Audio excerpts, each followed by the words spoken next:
পুজো শেষ করলাম, করে এবার ব্রেকফাস্ট করব।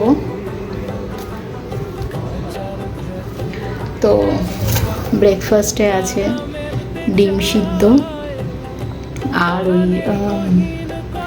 ঘুগনির কড়াই যেটা, সেটা সিদ্ধ। এই হচ্ছে আজকে আমার ব্রেকফাস্ট।